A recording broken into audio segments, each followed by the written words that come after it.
በኔ ምክንያት ሀገር አይከፋትም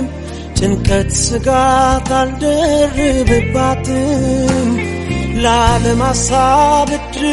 የማልሰጣት እኔ ነኝ ታዛዥ መልካም ወጣት በእኛ ምክንያት ሀገር አይከፋትም ጭንቀት ስጋት አልደርብባትም ለዓለም ሐሳብ ዕድል የማንሰጣት እኛ ነን